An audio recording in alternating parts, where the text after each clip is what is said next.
On Friday, I took a drive. I went to the oil because I needed to get a communion and get a connection and daven for certain things. So I took a trip to the oil. What I've discovered lately is that driving is a wonderful, very, in New York, there's so much traffic that you either beat them or you join them. So just get into your car, and all the conversations that I want to have with people and all the podcasts I want to listen to, the best time to do it is it takes hours to get anywhere. And, well, use the time. So I got into my car to get to the oil. It became almost an hour trip on Friday. And have a conversation. So there was one Shalom Bayis conversation, a lot of Shalom Bayis conversations all the time. And I got into a Shalom Bayis conversation. Now, the person I spoke to, the conversation basically went that this is a couple whose second marriage. They were having a bit of a challenge in the marriage. She went to Florida, I think, and he was very nice, kind, and gave her the time to go to Florida. She took a trip, and she was there for like 4 days, and he stayed together with her kids and his kids, right? It's bad enough to stay with your kids. Can you imagine? And then she called and she wanted to stay another day. So she told him on the phone, she said, I need another day. So that caused an explosion. Because he's like, I'm looking after your kids and my kids and da-da-da-da-da-da-da-da. And, that's insane. So then she said, I need another day. I'm here. I can't, you want me to be a mother, and would you like me to be able to take care of your kids and my kids and be normal and be a wife? I need another day. He said to her, you're being selfish. She said, yeah, I'm being selfish. I need it. Anyway, he basically told her the end was that don't take another day. Take as much time as you want. Don't come back. And then they didn't talk to each other for a week afterwards. You ever see silent treatment? Well, that's what happened. The silent treatment in a home. It's like this passive-aggressive space whereby nobody wants to argue with the other side, but nobody talks, and it's a very, like you can cut the tension in the air. Well, that's what happened over there. Anyway, it's obviously always very easy to tell everyone else what to do. I like sometimes when I'm able to tell someone else what to do, and then my wife's listening to me and she says, what did you just tell them? It's great. Telling someone else is always easy. But I was telling her, I said, everything that you say can be said in a positive way, and it can be said in a negative way. And if you say things in a negative way, then you will get a self-fulfilling prophecy of negative results. If you choose to say the exact same thing in a positive way, then you get positive results. She's like, but I have to be me. I can't not be true to who I am. So I can't lie, and I can't be all the time walking on eggshells. And I'm like, but why do you say that being positive is walking on eggshells? Maybe being negative is. Somehow being negative is my default setting, and being positive is not. And I explained to her that if you tell your husband that you need another day, you just told him what to do. Now he says to you, what? Because you just ticked him off. You upset him. But why do you want another day? She said, I needed it. Why do you need it? She says, if I get another day over here, it took me time to unwind. And the first couple of days, just, I needed one more day. Doesn't he understand? One more day? Like, seriously? And then I talked to him, and he's like, it's crazy. I'm looking after her kids too. And then she comes to me and she says she wants another day. Like, aren't you grateful for what I gave you? I let you take a few days off. And there's the fight. Who's right? So I asked her, what would you say? Why do you really want another day? She says, if I had another day, I would feel just free. I would feel taken care of. I would feel just connected to my own inner self. I said, okay, that's nice. So I called the husband up. You know, you do negotiations. You tend to, what do they call it? You go from one to the other, negotiate back and forth like that.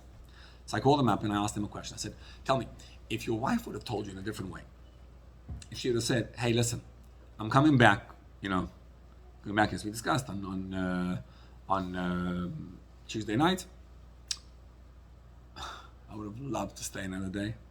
If I would stay another day, I would just feel, it would make me feel like $1 million. I would just feel so plugged in and connected if I had another day, and I would just be on cloud nine. And you throw the feeling in as you say it. But I can't, I'm coming back on Tuesday. I said, what would you have said? What do you think he would have said? He said, absolutely. I would have said for sure. Then I asked her, I said, if you would say that, what do you think? I asked him, what do you think he said? She said, I think he would have said, stay another week. I said, so why didn't you say that? Is that true or not? She said, I can't do this all the time, what? Yeah, all the time having to go deep into yourself, say, why do you really want it? And communicate from that space of having, of good. But no, we like to go for the negative. I have to say what I need another day. I'm being selfish. We're all like that. We just, I want to be myself. Myself means to be negative. Why? And then you just cause a negativity. You understand the problem? If you tell the husband what to do, he tells you back, no chance. But if you tell him what you like, so now it's entirely possible that he genuinely has something very important that day and he can't give you in that day. Maybe he can't. Guarantee you if he can't, he'll give it to you another time. But if he could, you just gave him an opportunity to do something good for you. And he'll feel great. And everyone feels great. You feel taken care of. He feels like he gave you something. And he feels like he did it out of the nobility and generousness of his heart, rather than you telling him what to do. Anyway, that was the conversation. It was very nice. I was very proud of the advice. I thought that felt so good. Then I arrived at the oil. So I got to the oil, and I need to write in my own issues. So my issue on Friday that I was writing in about was that I need a little bit of cash to rain down from heaven. Because, I'm running yeshiva, and it needs a shortfall every month of $26,000, and it's a little bit uncomfortable to get, to get shutdown notices and things like that when you don't pay for a few months. So it's like, yeah, all right. And then, we run a whole program for my extended family, for single parent kids, and I go to raise for that. And there's lots going on. And basically, we short on cash. That was the bottom line. So I was going to write it in. I was going to write down what I'm feeling, which is, that's not fair. That's what I was going to write down. You try to do something good, and I need, Hashem to give a little more help from above and to make it a little bit easier. And why is it so challenging, and why is it so difficult? And I want to write this all in. And as I'm about to write, I'm thinking to myself, aren't I a hypocrite?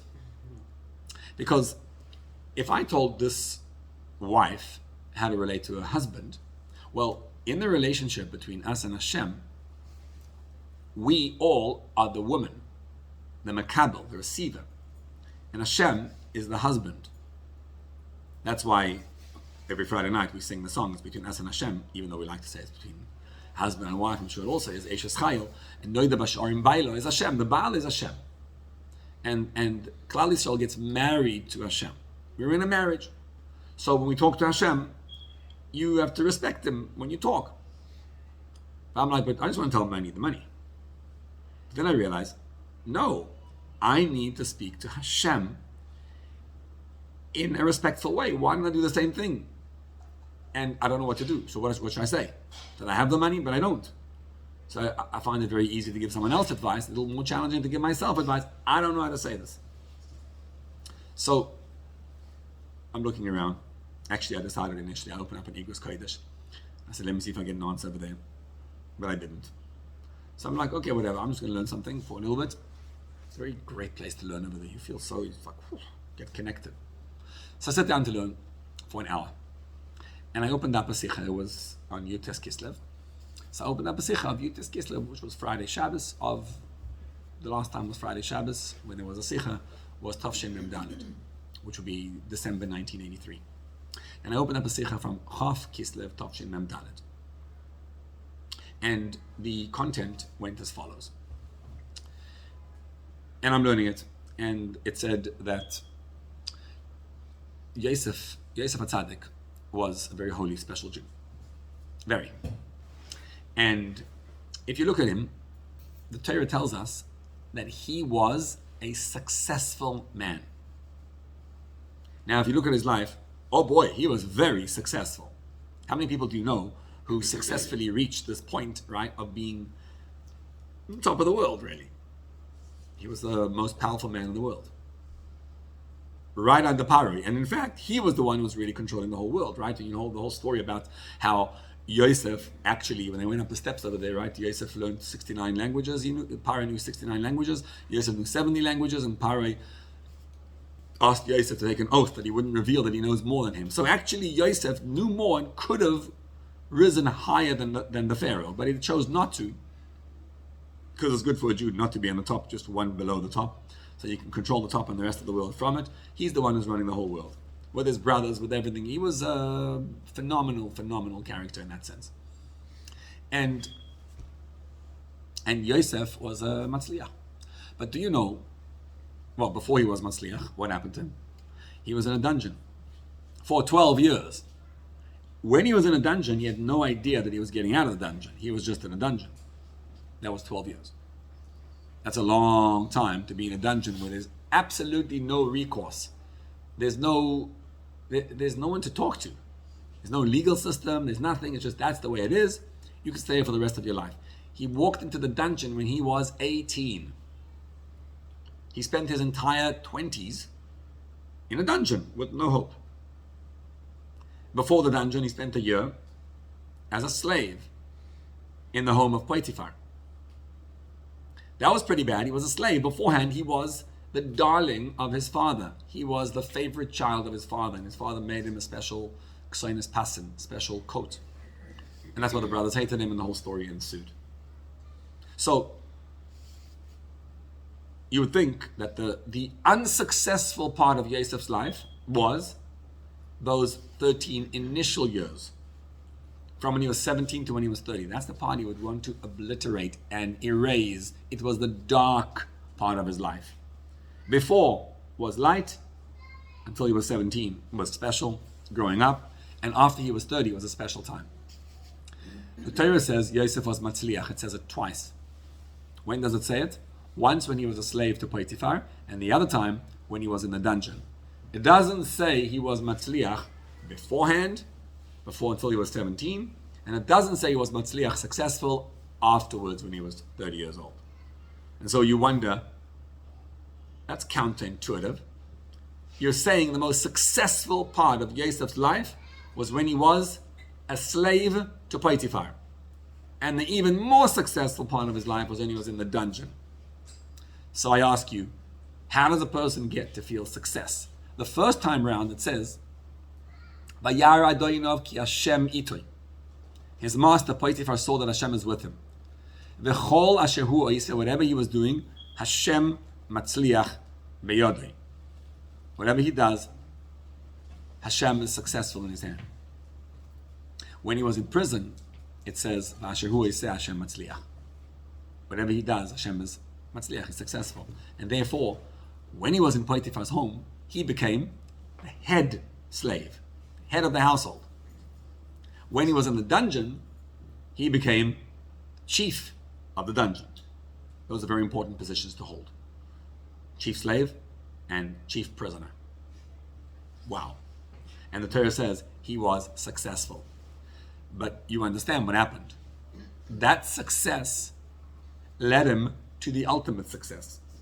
Because as a result of Yosef being the head of the dungeon, he met those two ministers, the butler and the baker, And as a result, the whole story that with the dreams ensued, and Yosef was able to rise back to the place where he was.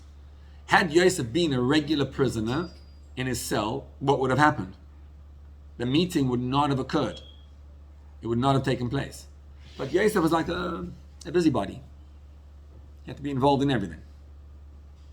Everybody had to know, and he was in charge of everything. Most people would fall into a deep depression, not Yosef. He's going to be the chief of whatever's going on. He's the head. He always surfaces to the top. And then just plays itself out, and Paro just says, come out, and woof, and from one second to the next, he's on top of the world. He wasn't successful the day he became on top of the world. He was successful because he was in prison and successful in prison. You don't get measured in success when you're successful. You get measured in success when you're dark and you're able to become successful in that darkness. Oh, now it's meaningful. So if we dissect this darkness, and we'll see something fascinating, right? There's two times that Yosef experiences darkness. The first one is when he's a slave. The second one is when he's a prisoner.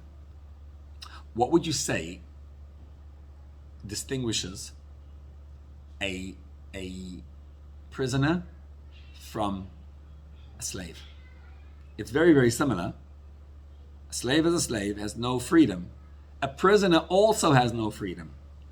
But pay attention and you'll see there's a giant difference between the prisoner and the slave, which is I'd say a slave still has a purpose. He has a slave has a purpose. Exactly. Prisoner is useless. One of the worst punishments you could ever give someone is to be a prisoner. It's really, really insane. You know, Rabbeinu Bechaya writes that about that to give prison sentencing like we do nowadays is ridiculous. In Torah, there is no sentencing called prison. In Torah, when someone does something wrong, you punish him. Execution, lashes, pay. You do anything but not to sit and languish in prison. Prison means you're withholding the rights of a person from being. And even in today's American prisons, which are, not quite Egyptian prisons and dungeons, but to be in prison is the worst punishment you could ever give on any person. You think about the hostages going on now, and you see that's the travesty of it, the tragedy, the sad reality of what it is. You lose. You have no purpose whatsoever. You're just a prisoner. You don't exist, and you're completely dehumanized when you're a prisoner. It's horrendous. So Torah doesn't advocate at all. There was only when does Torah advocate for prison? It mentions prison very rarely. One of them is Ir Mikla is not a prison. Ir Mikla, there's a place you're free to be. You just can't leave it's like house arrest, a city arrest. So what? You can't leave the confines of the city. But in this city, you can do whatever you want. You can be. It says when the guy was, when he cursed, they didn't know what to do with him. They put him in a mishmar, put him in a prison to lock him up. When Yosef took Shimon away, put him in a prison. But it was just like, in the meantime, it was a holding place until we get to figure out what to do with you. That's the prison. Prison is not on itself. It's basically until you understand how to punish, you might need to lock him up and he shouldn't do anything. But the prison per se, as a punishment, we don't have that. When Yosef was in prison, he was totally and utterly dehumanized. He felt zero sense of self.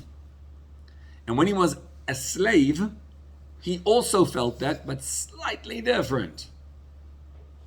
Now, Yosef was in a relationship with Hashem all the time. So what's going on in the outside world had no effect on him on his inside. He knows I'm always in Hashem's care. So stage one of his life, he was the darling of his father. So I'm in Hashem's care. That one's easy. It became a little more challenging when he was sent out to Potiphar's home. Now what? But what he does is he looks at what's going on in the outside world. This is amazing if you could do this. And he aligns his own avodah, his own work with Hashem on the inside with whatever's going on the outside.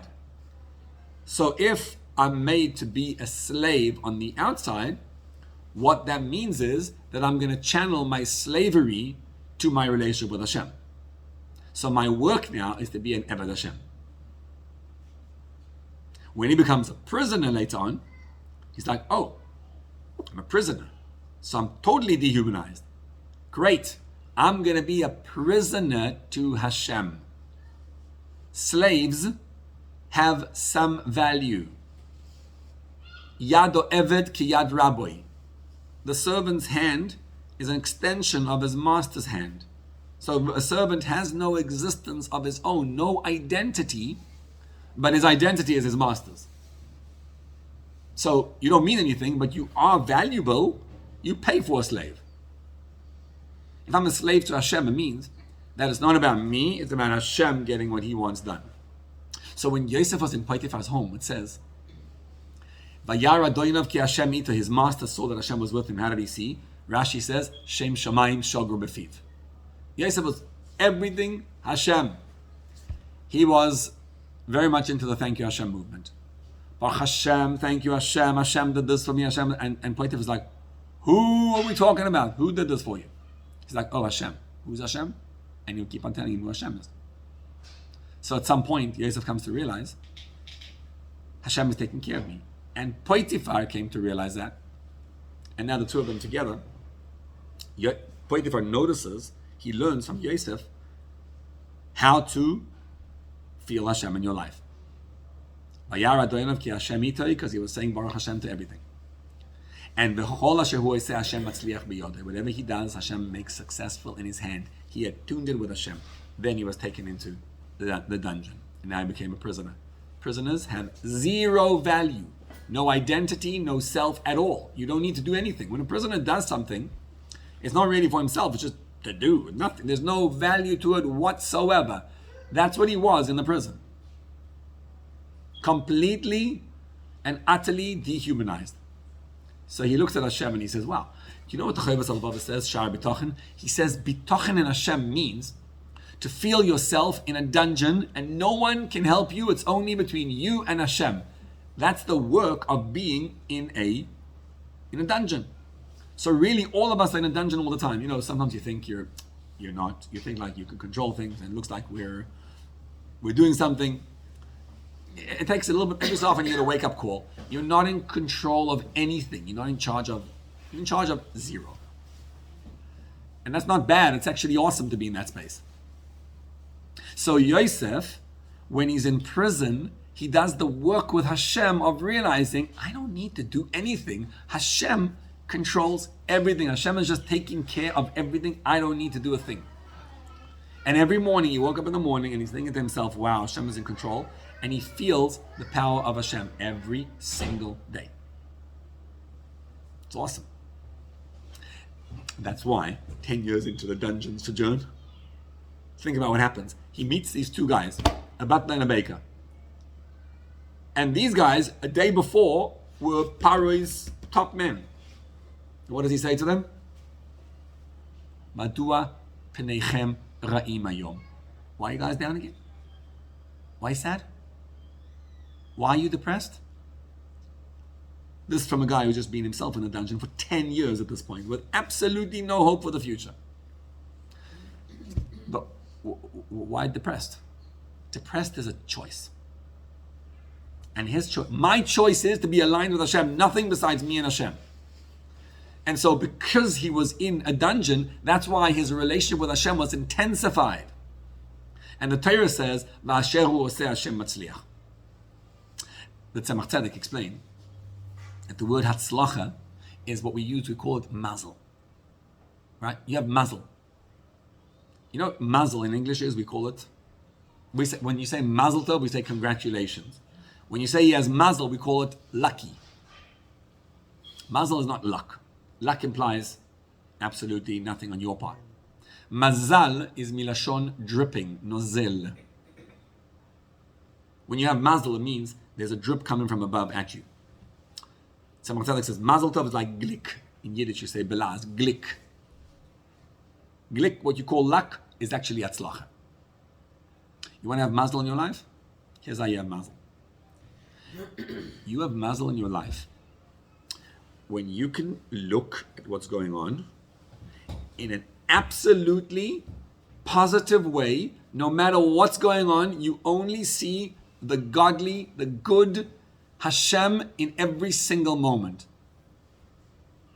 Yosef looked at his life and he said, like for example, it's unbelievable. Now, me, if I would have been there, I would have said, I don't believe this. Hashem is, it's like, are you, narcissistic? Like, seriously, I did something good. I overcame my Yetzer Hara. Is this what I deserve? I deserve what? To be punished like that? That Potiphar's wife does this to me, and then what? And then I lose all sense of like, it's not fair. I would like be angry at Hashem. I overcame my Yetzer Hara, my inclination, and that's how you pay me back.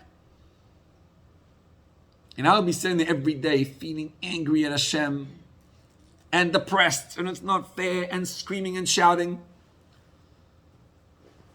Thinking about how Rabbi Rubashkin describes there what happens when you're in a prison and you get told that there's no more legal recourse, and he says a prisoner sits there and he screams. But he takes some medication for his screaming, but nobody's listening because the walls are blocked. You can feel all the resentment in the world. You know, like, hey, you're gonna angry at me, I'm gonna be angry, I'm gonna do this. It doesn't help. Nothing. What did Yosef do in the prison every single day? He said, it's unbelievable. How come Potiphar didn't kill me? If he suspected that I was with his wife, right, he should have killed me. So Chazal explained the reason why was because Potiphar actually didn't believe his wife. He knew she was lying. He knew Yosef, he knew his wife. It was very clear who was in the right. But he had no choice because it didn't look good. So he didn't want to kill Yosef because he understood it. And Yosef, every single day of his life, sat there and said, this is unbelievable. He didn't kill me. You know what that means if he didn't kill me? It means Hashem is running my life. And so every single day of his life, he was thankful and he looked for the good things and he only focused on what was good in his life. And so he lived in a happy space. Can you imagine doing that every single day? He didn't even have a phone. Every day you just sit there and you have to be in his mind, in his thought, and every day, that's the space that he lived in. The story is told of the Baal Tanya, who was once there was a place, he came to a certain town, and they were collecting money for Pidyon Shvuim. Someone was in a the pirates used to throw the guy into a prison for not paying rent, typical, and the innkeeper couldn't pay the rent and throw into prison. The pirates want 5,000 rubles, which is an astronomical amount of money. And how do you get it? And in town, they were figuring, how do we collect it? So the Baal Tanya arrived in town. There were two other tzaddikim with him. And the question was, how do we raise the money? Let's go together and raise the money. It was often, many tzaddikim did it. They would go around raising money for Pidyon Shvuim to ransom people, to get them out of prison. So he's like, okay, let's go help this guy. So they were looking down, like you make a list of all the people to collect from. So you look at this guy, that guy, and they were like, okay, if we collect from him, we'll collect a ruble from him. He's able to give half a ruble. This guy's a rich guy, 10 ruble. Oof, like a lot of money. And they're going through all of it, and they realize that all the money would amount to a couple hundred rubles, a couple thousand if you get very, very lucky, but nowhere near the amount that was needed. So the Baal Tanya says, is anyone in town who's got the money, who could do it? They said, well, there actually is someone in town. But there's zero chance of this guy giving the money. This guy is the biggest miser in town. Impossible to get the money from him. He's a kamtzan, he's a miser. So he says, and they explain to him that this guy is known for giving a kopek. That's like a penny. So whenever you come to him, people met him many times, he always gives 1 kopek. 1 kopek, that's it. And he lives in a mansion and he's so wealthy and capable, but never gives any money. So the Rebbe says, I want to go to him. He says, friends, we're going together. If you want me to go collecting for all the other ones, I'm going to go with him. We're going to go to him. But here's the deal. You have to both come with me and no one says a word. Only I'm doing the talking. You promise me you're not saying anything from beginning to end. So they all agree. Knock on the guy's door. Huge mansion, with like a beautiful entrance and like the steps leading up to the house with all these ornaments and beautiful things on the side, and servants. And they come inside, they knock on the door, and the servant opens the door for them, and he says, yes, how can I help you? And they say, we're here, to collect money, and can we talk to the master of the house? He says, absolutely. He would love to see you. Always known. So he goes in front. He calls, the master of the house. The guy comes out. Whoa, such choshev, a distinguished guest. This Rebbe, that 3 Rebbes came in. He sits them in his beautiful, beautiful lounge, and they're sitting on the couches. In those days, the couch was a big thing. No one had couches. And he sits them on the couch, and they're sitting down, they're looking around this room, and every little decoration you could imagine in this plush, beautiful, stunning room. And the Balatanya starts to explain, and he says to him, listen here, my friend, we're stuck, and we need this money. And, tells him all the woes. And this guy was put into prison, and it's so hard. And he describes to him what it's like in prison, and his wife and kids have no money, and they have no food, and they literally sitting, and we're trying to feed them. And the parrot needs this amount. Basically, the parrot's, this is like 4,000 ruble that he wants, and we need 1,000 ruble to pay him to do this and to cover all the things, to get them back on their feet, and to give some food. He gives them the whole rundown of what it is. We need 5,000 ruble. And this Jew starts crying, and he feels so connected. And he says, wow, and his heart just his heart melts. And then he goes and he says, I want to be of assistance, I really, really want to help. And he goes out and he goes to his safe, out there, and he comes back, and he comes out with a kopic. He says, here's my contribution, and I wish you guys Hatzlach, Hashem should help you. It's so sad, and thank you for the opportunity to be able to give. And that's what he tells him. So the other 2 tzaddikim over there are like, yeah, told you so. That's what he does, this guy. Like, throw it back in his face. Don't take it. And the Alter Rebbe, Balatanya, says, thank you so much. This is so meaningful. He looks at the guy eye to eye, and he says, this is the most beautiful thing. Thank you. When a Jew cares and takes money out of his pocket, that is a divine revelation, because really a Jew doesn't have to give any money. And why should you? You could say it's my thing. But the fact that you take your own hard-earned money and you give it is so special and so meaningful. And can I write you a receipt? He sits down and he writes him a receipt. And he says, no goods or services rendered. And he gives him the EIN and he writes him the whole thing, and he says, and he gives him a list of brachas. Hashem should bench you with warmth and happiness and health in your life, and the schus of the kopic that you gave, and all the things, and because you saved the Jew from prison, Hashem should give you all the brachas of boni chayim b'zayne revichi, wealth, health, happiness, all the things. And he says, thank you very much, and he hugs the guy and gives him a warm handshake, and the guy's so excited.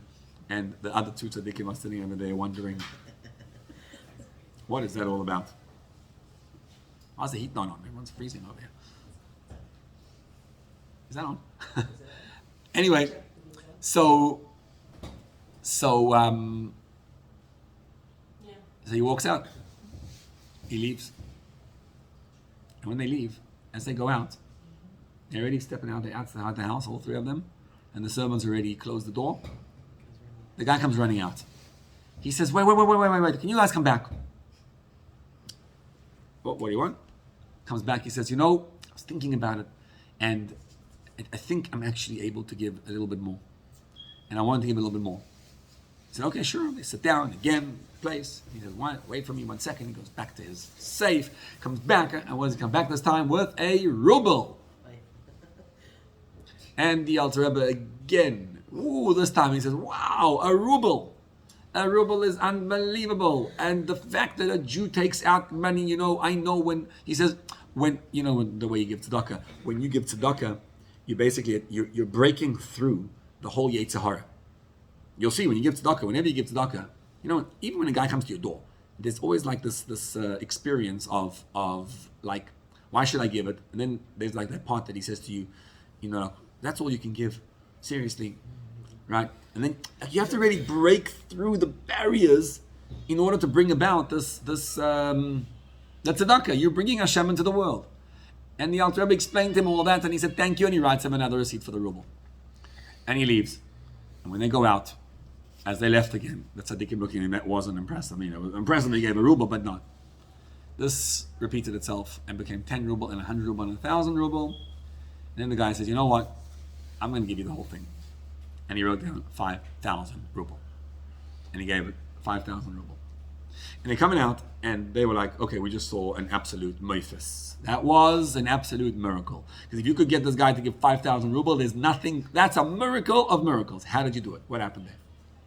And the Alter Rebbe explained to his friends as follows. He says, let me explain to you. Every Jew he's chalishing to give tzedakah. He's dying to give tzedakah. There's nothing that he wants more than that.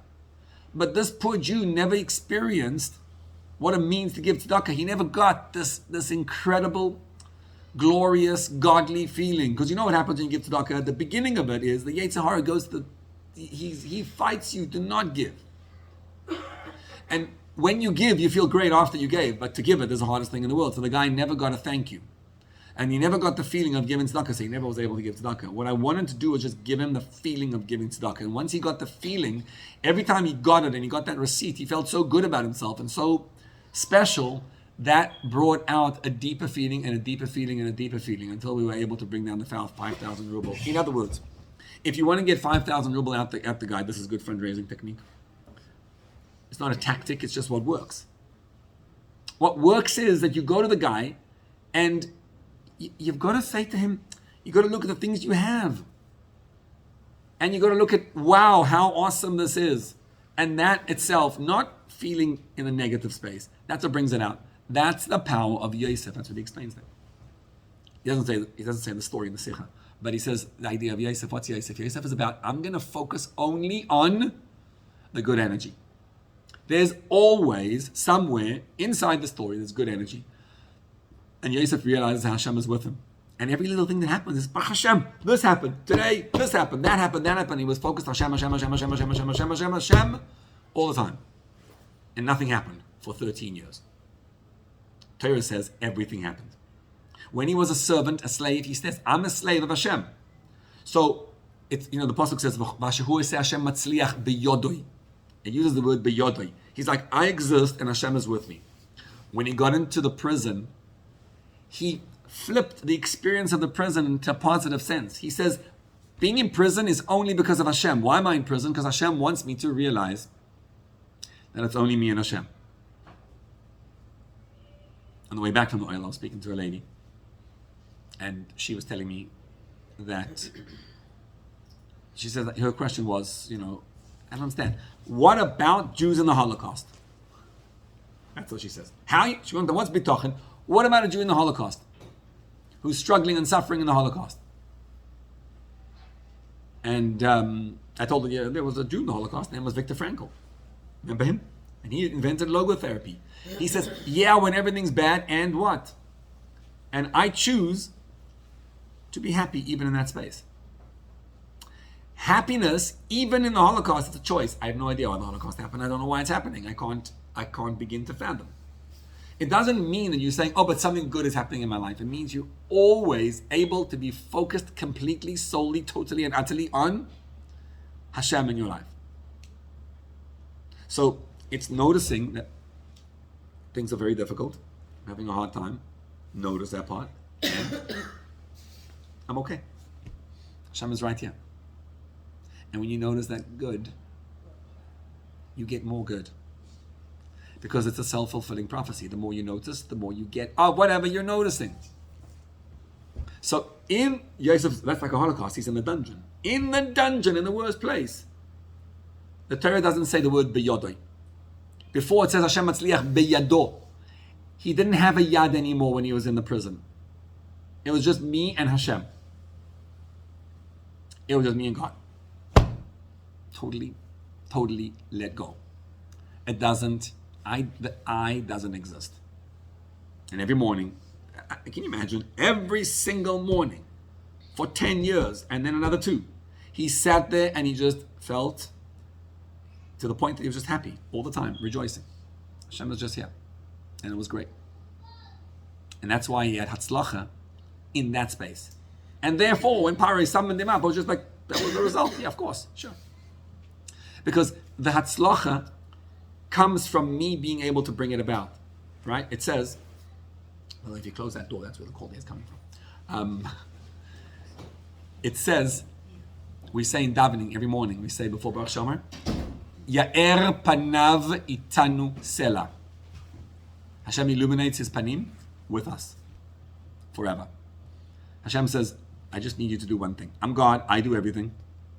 I need you guys to do one thing for me. One little thing for me, one thing. And that is, feel the illumination of me to you in your life. And when you can feel it and notice it, you'll get more of it. So you can say things in a negative way, and you can say things in a positive way. If you choose to say it in a negative way, the sad part about it is, then you're right. If you choose to go deeper into your life and say, but what's good about this? Being positive doesn't mean being optimistic. It means going to a deeper truth. The truth is, inside, you'll always discover a holy, great, good, awesome thing that's going on. It's always there. And you want to just uncover the truth of what's going on in your life. That's the power of Yosef. Yosef's power is all the time to see the good, and there's no yad even, there's no me. I'm in a dungeon, okay, that itself, it means me and Hashem are in a dungeon, just there. That's why, by the way, he was tested, right? Because he did ishtadlus. All he did was the butler came to him and he says, you're going to be in front of Paro in 3 days' time. Could you remind me to Paro? And that's considered to be, he was punished for that. It was wrong. Why? What was wrong is because you're in a dungeon. In a dungeon, it means there's no sense of self whatsoever. So what are you even trying to do something? It was me letting go completely. And the reason he was there for 2 more years was to internalize that Hashem runs everything. Looking back, Yosef was a very successful man. What's the success of Yosef?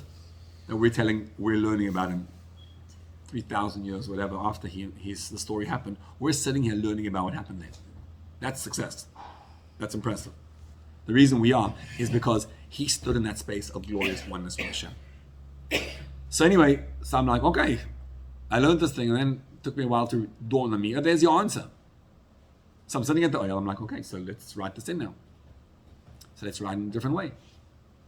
So I wrote in. Instead of writing all the things I don't have, I'm like, that's not nice. So how do you ask Hashem, right? I'm the wife, he's the husband. How do I ask him in a nice way? So I thought about it. I thought, well, what are all the good things that are going on? So I was going to say, well, I have my health, I have this, but I need money. So what does it help me right now? If I'm going to talk about that, this is what I need here. So I need to write what's good in the space of what I want it to be. Not the things, right?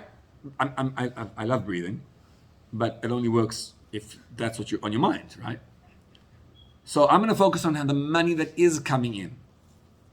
So I wrote it, I'm like, last week a guy gave $26,000. Unbelievable. He took 1 month of the yeshiva and just came, it was unbelievable. He took him, that's incredible. True, I'm 3 months behind, but the guy still gave it. And that guy gave this, and that guy gave this. I started to write a bunch of things of being thankful for those monies that came in. That's unbelievable. It was so special, it was so good, and I wrote all that down. And then I thank you, Hashem, for those beautiful things that I see of funds actually coming in. And I trust that's going to happen more, and I'm asking Hashem to help me and give more. It was a different experience when I walked into the oil. Instead of walking in, sometimes you get a negative experience walking in. I actually walked in with a very, it was happy, wholesome, exciting, and it was very uplifting. Anyway, I finished at the oil, and there was a fellow who very generously called me up by Yosef time, and he told me that he's going to sponsor all your Yom Tov clothing for a whole bunch of kids, whatever, and the groceries, and he said he's going to give $50,000, which is very, very generous. And he hadn't given it yet. So I was following up with the guy for a few weeks, trying to get the money from him. This, that, the other, and whatever, we just couldn't meet each other. And last week, I called him up, and I said, thank you so much again for $50,000. When can we meet together? And he said to me, I said 50. So I said 20. Like 5 and 2. They look the same when you write them digital, opposite. I guess I saw the 5, he saw 2. And I was I was like aghast. Because I'm like, we really need that money. On the other hand, if a guy tells us he's giving me $20,000, $20,000 is a lot of money. It's very nice. And what should I do? I need the 50. So I didn't know what to do. So I was a little bit whatever, and I said, okay, whatever. I shut my mouth. And I said, okay, whatever. He said, meet Thursday. I said, can't meet Thursday, Friday. Friday, I said, I'm at the oil, I can't meet. So while I was at the oil, he texted me, he says, when are we meeting? So I came out of the oil, and I called him up. And I said, listen, I'm just over here, whatever, I'm time I get back. It's going to be too close to Shabbos. I'm going to have 3 o'clock already. So let's meet after Shabbos. He said, no, it's fine. You can come over now. So I said, okay, I'll come over now. I didn't tell my wife I'm coming. Oops. So I drive over, and on the way, I'm thinking to myself the whole way. I'm reminding myself of that story of the kopek. Well, 20,000 is not a kopek. It's just not 50. And I'm thinking about the story, and I'm thinking to myself all the time what just happened in the oil, how you're supposed to write that. I'm like, you know what? It was another hour drive. I had a conversation with that other lady about when things are bad. And I realized, you know what? I made up my mind, whatever he gives, I'm going to be absolutely thankful. I'm detaching myself from the expectation of the 50,000. I'm accepting whatever he wants. It's all good. It's all Hashem, and that's it. And I worked myself into a joyous space of being happy with it. It's hard because I'm feeling very disappointed.